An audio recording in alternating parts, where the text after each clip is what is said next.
Hello everyone, let's continue with Chapter 8 of Fool Me Twice, Fighting the Assault on Science in America, The Descent of Thought. Starting with the quote, "The human understanding is no dry light, but receives an infusion from the will and affections, whence proceed sciences which may be called sciences as one would. For what a man had rather were true, he more readily believes. Therefore he rejects difficult things from impatience of research, sober things because they narrow hope, the deeper things of nature from superstition, the light of experience from arrogance and pride, things not commonly believed out of deference to the opinion of the vulgar. Numberless, in short, are the ways, and sometimes imperceptible, in which the affections color and infects the understanding." Francis Bacon, 1620. Poison. Throughout the 1970s and 1980s, ambivalence toward science was expanding, fundamentalism was organizing, educators, politicians, and pop culture were embracing subjectivity, and we were becoming increasingly aware of the unanticipated effects of chemicals on the environment and in the human body.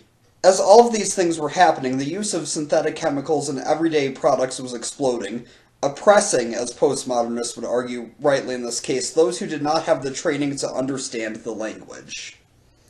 Take, for example, butylated hydroxytoluene, a common food additive. It takes knowledge of organic chemistry and biology to understand how a chemical that is commonly used as an additive in jet fuel, rubber, electrical transformer oil, and embalming fluid can possibly be good for you to eat. In food, it serves as an antioxidant, keeping baked goods made with oil and butter from going rancid. But do we really understand all of its effects in the human body? Now, multiply that question by 3,325, the number of additives currently approved for use in foods, which are listed in the FDA's Everything Added to Food in the United States list, more commonly known as the EAFUS list. Suddenly, science seemed alien, out of step with mainstream culture, and it seemed we might be unwittingly poisoning ourselves in the same way we had unwittingly weakened the shells of bald eagles' eggs with the miracle pesticide DDT. People who did not speak the language of organic chemistry, and even many who did, began to worry about unanticipated biocomplex effects, those arising from the complex biological, chemical, physical, and behavioral interrelationships between living organisms and their environments, spawning the organic food movement. Others grew worried about high levels of exposure to electromagnetic fields as people were increasingly bombarded by electromagnetic waves from electronic devices. Like understanding chemical additives, understanding the risks of electromagnetic fields requires an understanding of science, in this case physics and biology. While the growing field of environmental science offered new insights that began to transform the chemical and food industries, with electromagnetics, science couldn't corroborate any concerns, and public fear, which had begun to lose confidence in science, went off the rails of reason.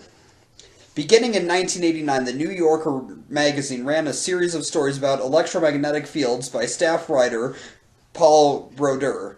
They eventually formed the basis for his popular 1993 book, The Great Power Line Cover-Up. By the time the book was published, there was a widespread conviction that electromagnetic fields from power lines and household appliances, like microwave ovens, were linked to childhood leukemia and other cancers, despite there being little or no evidence in this broad epidemiological studies. Helping to bring this emerging national fear to a sharp focus was David Reynard's January 1993 appearance on the television show Larry King Live. Reynard was suing the cell phone industry, insisting that his late wife's brain cancer had been caused by her cell phone. "She held it against her head and she talked on it all the time," he said. The interview fed into the public's distrust of science and had an electrifying effect. The worry was immediately adopted into the mainstream consciousness. Reynard's suit seemed to corroborate what Brodeur had been writing about, and the new fear continued to spread, even after more broad epidemiological studies showed no links at all between cell phone use and an increased incidence of brain cancer. Physics explains why no links were found. The microwaves used in cell phone transmissions do not have enough energy to break the chemical bonds of DNA, which is how cell mutations occur and cause cancer. How do we know this? Light and other parts of the electromagnetic spectrum, including microwaves, radio waves, infrared waves, ultraviolet light waves, are all forms of radiation. A single unit of radiation is called a photon. A photon can be thought of either as a particle or as a wave. A century ago, Albert Einstein showed that the energy, E, of a photon can be calculated as Planck's constant, h, times the frequency, nu, of its waveform, or E equals h nu. This formula was set out in one of his early papers, among his most famous, which was published in 1905, and is one of the reasons for which he won the 1921 Nobel Prize in Physics. Photons with low frequencies are at the red end of the spectrum. They include radio photons, whose waves can be as long as a football field and thus fly past us with low frequency and low energy. Microwaves are slightly stronger, followed by infrared radiation and then visible light waves. Waves at the high end of the spectrum fly past us at much faster frequencies and thus have more energy and appear more blue. This part of the spectrum includes ultraviolet light, followed by the even more energetic X-rays, followed by gamma rays, whose waves can be shorter than the diameter of the nucleus of an atom, and thus very high frequency and very highly energetic. Microwaves are slightly more energetic than radio waves, but far less energetic than even the infrared radiation that our skin gives off, which is how we can be seen by someone wearing infrared night vision goggles. Both visible light and microwaves can be used to cook food and heat up your coffee by concentrating them in very large amounts, such as in a solar oven or a microwave oven. The concentrated waves excite the molecules in a way that increases their vibration, and the friction that produces increases their temperature, but they still don't have anywhere near enough energy to break chemical bonds. If they did, the food would turn into goop. Microwaves are much weaker than visible light, though, so it takes a lot more of them to make an oven work than it does to make a solar oven work, which is why microwave ovens are such electricity hogs. It's not until you travel into the red end of the visible light photons, then onto the yellow emitted by incandescent bulbs, then to the blue that illuminates many fluorescent bulbs, and then on past the visible spectrum into ultraviolet light that you get photons that have a high enough frequency, and thus enough energy to break DNA bonds. These photons have about 1 million times more energy than microwave photons, enough that they can act like cue balls and knock electrons out of atoms, ionizing the atoms and changing their chemical nature. This is what Einstein's 1905 paper showed. Just imagine the force of a wave the length of a football field being concentrated into a wave the length of a molecule, and then flashing past you over and over and over, and you get a sense of the vast difference in the power of the two. That is what can break the bond between two carbon atoms, damaging DNA and causing cancer. But these ultraviolet photons still don't have enough energy to penetrate us very deeply, so they can only give us skin cancer. How lovely. Electromagnetic radiation above this level grows increasingly dangerous. X-rays are sometimes stopped by our skin, but if we are bombarded by enough of them, they have enough energy to penetrate through us, a few of them being absorbed by skin and muscle, many more by our bones, which are denser, and many shooting that cue ball of a photon clear through us, which is why we can use them to make images of the inside of our bodies. X-rays can and do cause cancer, but our bodies can almost always stop them if the exposure is low enough. Gamma rays are so energetic that they can penetrate us, kill cells, and cause cancer very easily, and in high exposures, they cause radiation poisoning, which kills much more quickly by damaging our bone marrow and gastrointestinal tracts. To the general public, the word radiation came to mean danger, never mind that our bodies give it off. Physicists like Bob Park tried to point this out and show that, like water, not all radiation is bad for us. Some is even necessary for life. Tsunamis kill, but streams nourish. The difference is in the amount and the energy of the water. But science's credibility had by then been damaged by a constellation of silence, postmodernism, failure to anticipate biocomplex consequences, environmental mismanagement, and rhetoric. When that confidence has been shattered, all that is left to rely on is superstition, magic, religion, opinion, partisan pundits, television celebrities, and prudent avoidance, all ways of knowing, but none of them knowledge. A new form of anti-science skepticism had taken roots. Deaf, dumb, and blind. The intellectual erosion of the 1970s, 1980s, and 1990s, as science sat silently on the sidelines and anti-science rose to rule on both the left and the right, was greatly worsened in August of 1987 when, during the administration of President Ronald Reagan, the Federal Communications Commission, FCC, abolished what was called the Fairness Doctrine in a historic 4-0 vote, severing one of the last ties to a common public foundation of knowledge and its cousin, the carefully researched public record that journalists had worked for 60 years to build. The doctrine had its roots in the Radio Acts of 1927 and had been a formal policy of the FCC since 1949 when television went mainstream. It required those who held licenses to broadcast over the public airwaves to present programs on controversial issues of public importance and to present them in a way that was, in the FCC's view, honest, equitable, and balanced. After the policy was abolished, Congress recognized that there was danger here and tried to codify the doctrine into law, but President Reagan vetoed the legislation. As a result, broadcasters were unburdened from the requirement to present balanced news coverage, and the age of yellow journalism was reborn.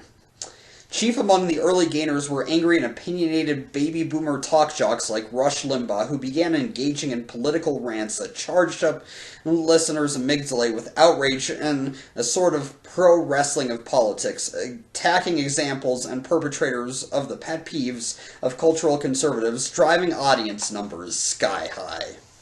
It was as if the National Enquirer and Star Magazine had brought up the nation's broadcast media. The problem for science is that the nation lost its common sense of reality. The balanced programming broadcast on public airways had long been held as public standard and the voice of objectivity. What was said on the air was taken to be generally true and impartial. This is why Orson Welles' 1938 radio play about an alien invasion, The War of the Worlds, could cause a nationwide panic.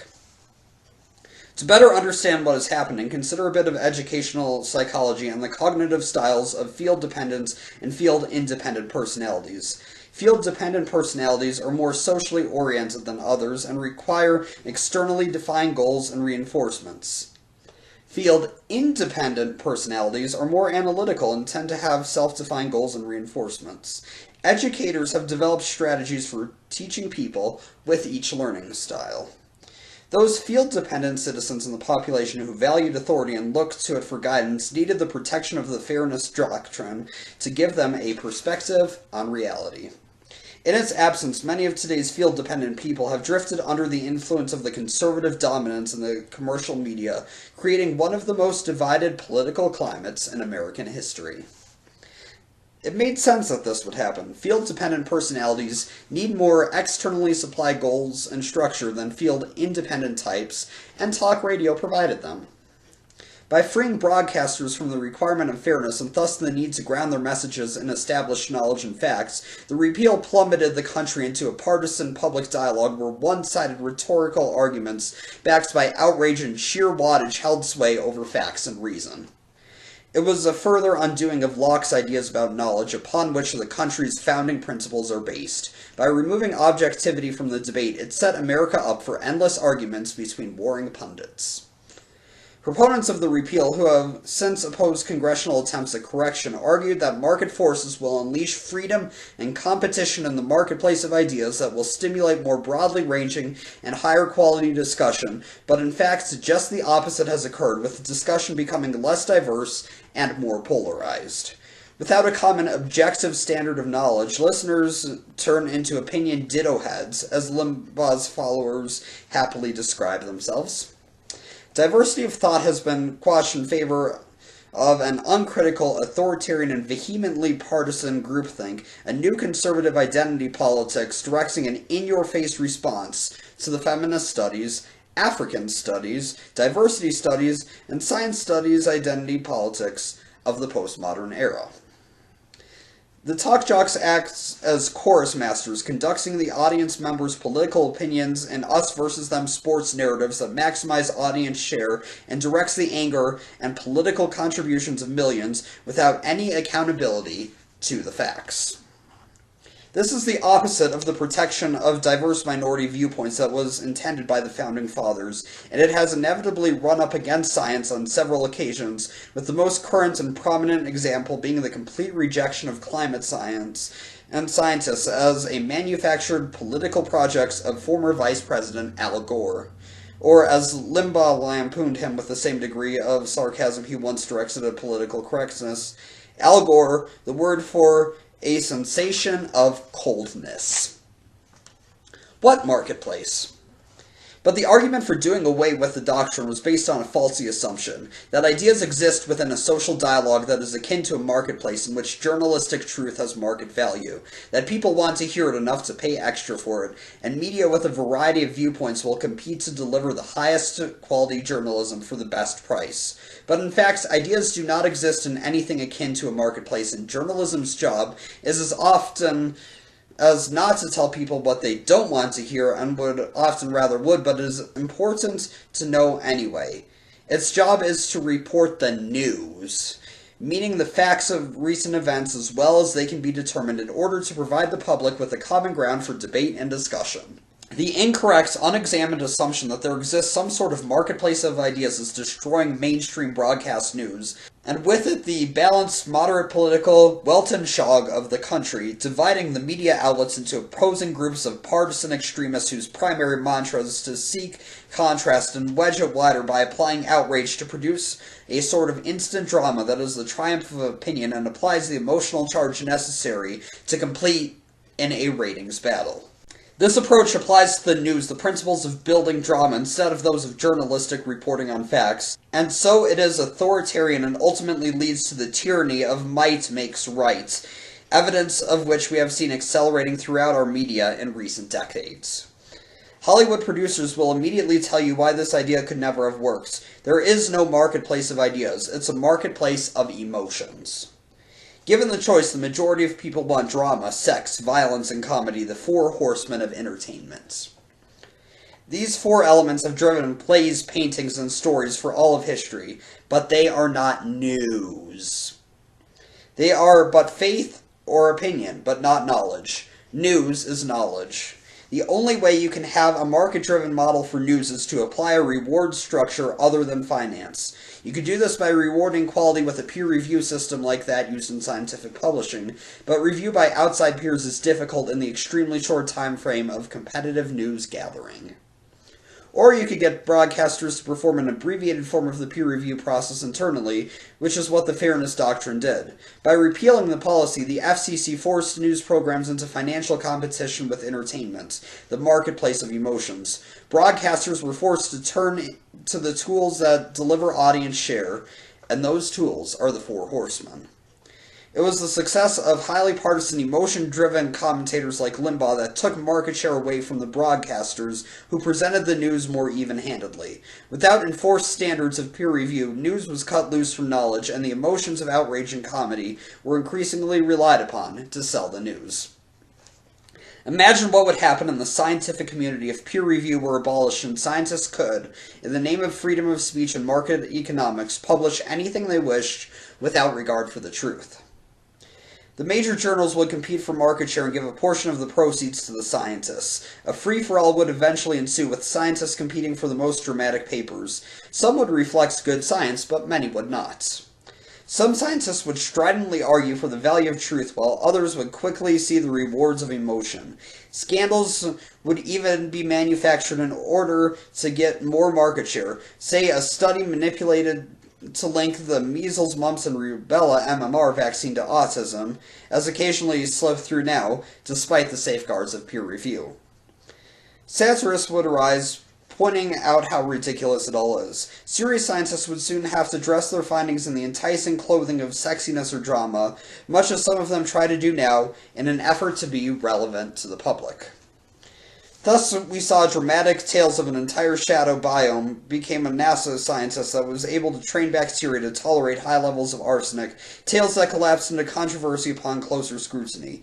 Many would object to the new situation, arguing that by substituting market economics for standards of truth and quality, we were losing something precious, a common ground upon which to build knowledge, which is essential to the free functioning of the scientific community. But others would argue that this was a healthy development because it opens things up to a marketplace of ideas and draws in a wider readership from the general public. And that's always good, right? The journals Science and Nature would likely increase their circulations, but eventually science itself would be lost. This would not be freedom, it would be its opposite. Science would descend into darkness, and tyranny would again reign. For the sake of freedom and the public good, we must not use market economics as the sole arbiter of value in broadcasting. We need a reward system tied to truth, but to have that, we need to abandon the postmodern idea that truth is subjective. The fairness doctrine was a tool of self-governance that encouraged peer review and helped ensure that. A congressional lobotomy. Despite all the growing cultural ambivalence toward science, it was protected until the 1990s by the same motivation that held sway since the Russians exploded their first atomic bomb in 1949. Fear. But in 1991, the Soviet Union collapsed. With the collapse, America won the Cold War and lost its major competitor in science. The American science enterprise, without realizing it, suddenly lost the rationale Vannevar Bush had used to get government funding for science. 2 generations of scientists had depended largely upon the government largesse, but now science itself, which had come to be seen as a means to the end of maintaining competitiveness and securing our national security, and all the things that made America better than the Soviet Union, no longer had a specific mission. What's more, it was increasingly clear, thanks to the efforts of environmentalists, that science had produced a lot of messes.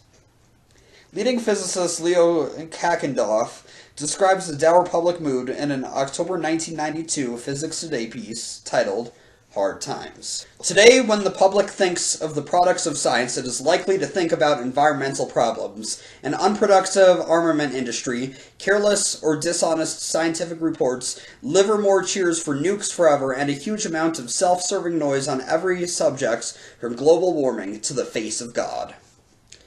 Over the course of 4 decades of disconnection, specialization, and tunnel vision, science had transformed in the eyes of the public from noble savior to troublesome spoiler, or worse, a tool of oppression. Funding began to fall off, and science, which had been relatively silent for nearly 2 generations, began to lose its standing. By 1994, the year the science wars broke into the open and the culture wars were the topic du jour, the value of science had fallen so steeply in the eyes of policymakers that newly elected House Speaker Newt Gingrich, a self-professed science supporter, felt compelled to propose eliminating funding for Congress's own science and technologically advisory body, the Office of Technology Assessment, OTA, in selling his budget-cutting package. The proposal was accepted. In fairness to Gingrich, he was able to protect and even increase science funding in other areas, ultimately doubling the research budget of the National Institutes of Health with the help of then-Congressman John Porter, Republican, Illinois. But the elimination of the OTA was a strategic blow that would, many argued, affect science policy for the next 20 years.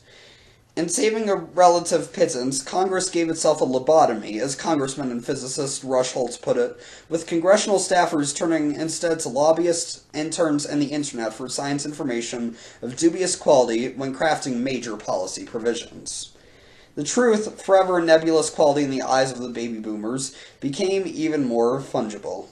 Michael Halpern of the Union of Concerned Scientists says that as a result of losing the OTA, Congress has wasted billions of dollars on policies like the fence along the Mexican border that OTA scientists could have told them would not work. It was penny wise and pound foolish, Halpern says. Without the OTA, it all became rhetoric. The new news crisis. Meanwhile, the move to free online news was being driven by the founding principle of the internet, the hyperlink, a trail of context-dependent endnotes based on a concept first developed by Vannevar Bush in a 1945 Atlantic magazine article in which he presciently describes the modern personal computer. The model of free and linkable news stories completely updated the revenue structure of newspapers, making it very difficult to remain solvent and propelling them to jettison costs. But putting news stories behind a paywall destroyed their linkability and so eliminated them from the burgeoning national dialogue occurring on the internet. To save money, newspapers began by cutting expensive endeavors like investigative reporting and specialty divisions like science. Thus, an important faculty of the nation, its ability for broad critical self-assessment and data-based reflection, was suddenly eliminated. As newspapers were grappling with obsolescence, yellow journalism spread from AM talk radio into TV with the advent of cable news. This trifecta combined to devalue the factual reporting and reason that once kept the country balanced, supplanting it with the battling opinion warlords of the new media. Having trained at postmodernist universities, many emerging leaders in journalism didn't recognize this as a problem. It wasn't their role to discern the reality of things, they believed. Truth was subjective, its story a matter of one's perspective. Thus, a reporter's role was to provide both sides of the story fairly and with balance, but also without judgment, which, in a world cut loose from knowledge, could be deemed politically motivated, and no one would be educated enough to refute the charge. Marcia McNutt, director of the United States Geological Survey, USGS, describes the mind-numbing, trail-chasing public policy effects this marketplace of ideas produces. There doesn't seem to be much accountability. Remember when the sand berm issue for Louisiana was such a big deal? It was proposed as a way to prevent the flood of oil from the 2010 Deepwater Horizon oil spill from reaching the shore. Governor Bobby Jindal and the parish presidents got pretty much 24/7 coverage on CNN, Fox, and everywhere else, saying what a bunch of losers anyone and everyone in the government was who wasn't rushing to put in their projects, even though the USGS scientists and the Louisiana scientists said it was a stupid idea. But did the scientists get any airtime? No, and in fact, the way the media played it up, they were fearing for their lives. So the government reluctantly granted the permits and tried to make the best of it, because the public outcry in favor of the berms was so loud after all the media attention. Then, after the facts, when every prediction of the scientists proved to be right, where was CNN, Fox? Oh yeah, they did show up to say what on earth was the government thinking to build the sand berms, another example of hasty government action. The result is a crisis throughout American journalism. Serious journalism is being forced into small outlets on the web, many of them non-profit, or is being wrapped in the guise of one of the four horsemen of entertainment. Thus we see serious news being covered on Comedy Central's The Daily Show and The Colbert Report, and Canada's Naked News, and in theatrical documentaries such as A Sea Change and Inside Job, while cable news peddles scandal and outrage. Public broadcasting, one of the few news sources left that attempts to avoid the new conception of fair and balanced, and instead sticks to reporting the facts, is attacked as being politically motivated. As Hollywood screenwriting expert Robert McKee says, story is not about facts, it's not about intellect, it's about values and emotion. Forcing journalists to deliver the high degree of values and emotion necessary to win in a crowded popular entertainment marketplace forces them to become yellow journalists, substituting emotions for facts and depriving Americans of the government accountability for which the Fourth Estate is relied upon in a democracy. Poison 2. The Horror of the Vaccine. By the late 1990s, Americans had become increasingly unable to discern between knowledge and opinion. With a niche for everything and emotion delivering the big money, the American public dialogue was getting hopelessly confused, and the invisible hand seemed increasingly balled into a fist, ready to strike out. At what? We didn't know. But something had gone terribly wrong. The world was a mess. And science was poisoning us, ruining our environment, causing cancer, and now this. Children, whom baby boomers protect with a level of fear and ferocity never before seen, perhaps recalling the Cold War danger of loss in their own early years, were in grave danger. Now science was taking them from us too, by giving them autism.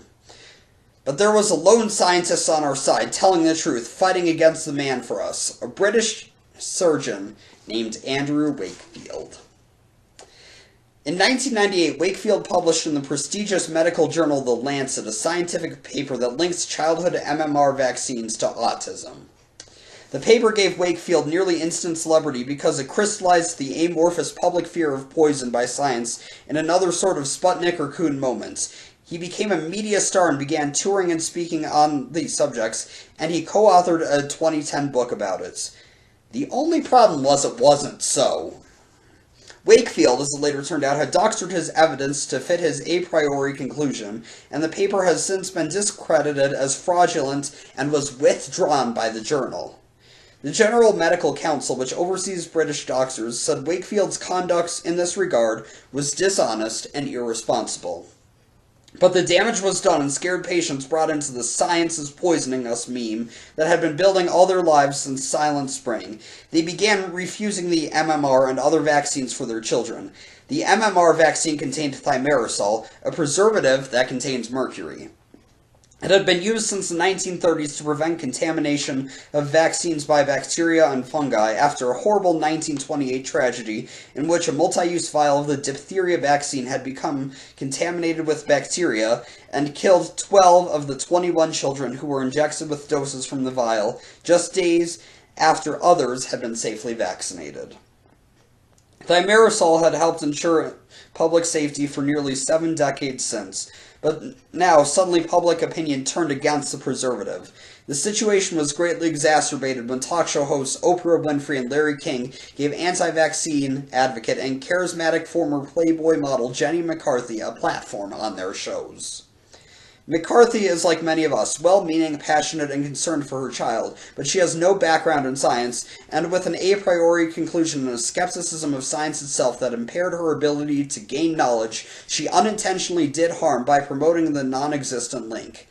She was not alone. Robert F. Kennedy Jr., a non-scientist celebrity on the political left, authored a widely distributed, well-intentioned 2005 article in Rolling Stone and on Salon.com, since removed from the site, arguing that he was convinced that the link between thimerosal and the epidemic of childhood neurological disorders is real. In an age when truth is subjective, this sort of public pronouncement could seem reasonable. Thimerosal had been removed from vaccines in 2001 as a precautionary move after the release of new findings about mercury in health, despite there being no scientific evidence of negative health effects. Still, the anti-vaccine movement continued to gain momentum, fueled by the same level of skepticism of science that had propelled the electromagnetic field scare, the cell phone scare, postmodernism, and the anti-science backlash as a whole. This backlash is not related to a lesser level of education, race, or economic status.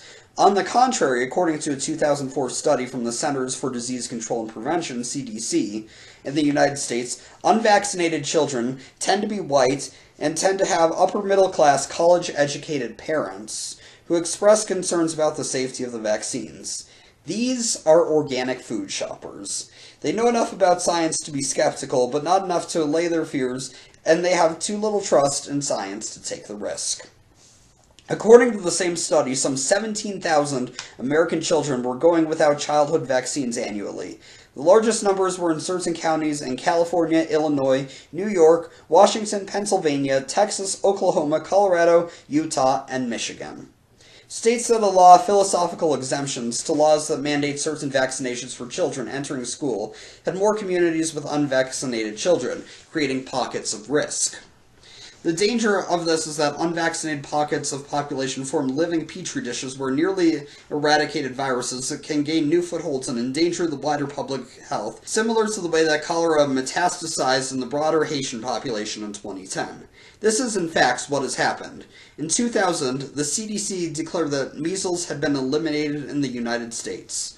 But by 2008, after 10 years of anti-vaccine misinformation, the United States had more measles cases than it had since 1996, 2 years before the Wakefield paper was published. But the anti-vaccine scare also creates pockets of disease in certain religious and immigrant communities. In December of 2010, a now unlicensed and discredited Wakefield visited with members of the Minnesota Somali community. One of 3 such visits he held with them, reportedly telling the immigrants to get vaccinated, but do your homework and know the risks. The Somalis were concerned because autism appears to run at twice the national average in their community. As a result of the fear, vaccinations have fallen very low, and community members invited Wakefield to speak. Then, in February of 2011, an unvaccinated Somali infant returned from a trip to Kenya infected with measles. By April, 14 cases had been reported, all but one traceable back to the unvaccinated infant. Half were Somali children, 6 of whom were unvaccinated, and 1 who was not old enough for shots. The state had reported 0 or 1 case of measles a year for most of the past decade. Abdurrahman Mohammed, a Somali physician in Minneapolis, told the Associated Press that Wakefield has caused global hysteria that has cost lives. He said he has warned the Somali community to stay away from him. He's using a vulnerable population here, mothers looking for answers. He's providing a fake hope. Anti-vaccine scares are not new. Their history is almost as long as that of vaccination. Former Congressman John Porter lobbies Congress for medical research investments as chair of Research America, a health research advocacy group. Porter was raised as a Christian Scientist. His father walks with leg braces because of polio, and when the Salk vaccine was licensed in 1955, several of Porter's Christian Science classmates refused to get it. Porter thought of what the vaccine would have meant to his father's life, and he cut his ties with the church. That is not what I would call moral thinking, he says. The vaccine's success was profound. In 1952, the year Jonas Salk first began to test his polio vaccine in humans, the United States had 57,879 cases. By 1957, 2 years after the vaccine was approved for broad use, the number had fallen to 5,485, and by 1964, it was 122. Does America compete? Porter says the silence by scientists over the last 2 generations have become a big problem in American policy making. What members of Congress need to hear is passion, he says. When scientists and engineers talk to a member, they need to say, look, this is really important. The scientific community is very, very timid about asserting themselves. When President Bush was undermining scientific integrity and rewriting scientific studies to make religion preeminent, the scientific community did nothing publicly except for the Union of Concerned Scientists, and that silence was a shameful travesty. It's not just about give me funding. They've got to step up and say, this is wrong. They need to impact the public in a way that really highlights how critical science policy is in our lives. By 2005, former Lockheed Martin CEO Norman Augustine was concerned enough to sign on to lead an all-star committee tasked with assessing America's economic competitiveness for the early 21st century for the National Academy of Sciences. Augustine is a former Undersecretary of the Army, chairman of the NASA Space Systems and Technical Advisory Board, and a member of Bill Clinton's and George W. Bush's President Council of Advisors on Science and Technology. His panel included a virtual who's who of American science and technology, and it issued a report called Rising Above the Gathering Storm that showed American economic competitiveness was slipping. The landmark document formed the foundation of the America Competes Act, which was signed into law in 2007. The study found that through a mixture of underfunding, misplaced priorities, and science illiteracy, the United States was falling behind competitors in the science-driven world economy in several critical measures. It served as a wake-up call for Congress, cutting through the fundamentalist rhetoric that had fallen over them like a poppy haze. At about the same time, other reports were coming out showing similar declines. Among them, the National Science Board's Science and Engineering Indicators 2006 annual report, and reports on the International Organization for Economic Cooperation and Development's Program for International Student Assessment PISA tests, which measure and compare the performance of high school students around the world in science and math. In science, U.S. students fell from 7th in a 1972 ranking known as the First International Science Study to 29th out of 45 countries measured in the 2006 PISA report, below countries like Hungary and Poland, and just above the Slovak Republic.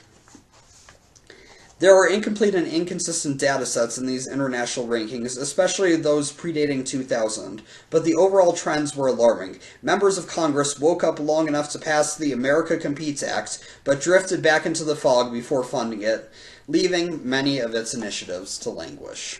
The apple tree.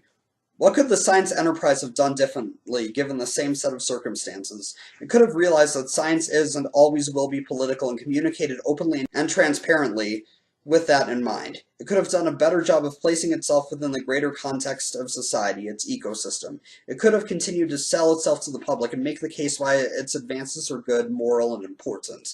It could have recognized that a democracy requires a plurality of voices and that the voice of reason is a key part of that plurality, one that is independent of partisanship. It could have policed itself better and more aggressively and more quickly exposed junk or fraudulent science before it could mislead many people. It could have stood up for what we know and how we know it, publicly refuted nonsense, and asserted the moral value that if you care about people, you must care about science, facts, and reason as the best tools and expressions of that love and caring. It could have thought about not just what it could harvest from the garden of government funding, but also what nutrients it must put back in. Science in a democracy is like an apple tree. It needs to provide not only the fruits of knowledge and innovation, but also the strength of trust, the fertilizer of civic involvement, investment and inspiration, and the shade of hope and charity. In this way, science can create a virtuous circle that fosters a society that is both maximally responsive to the needs of science and well positioned to take maximum advantage of what science has to offer. It must make certain that the people are well informed.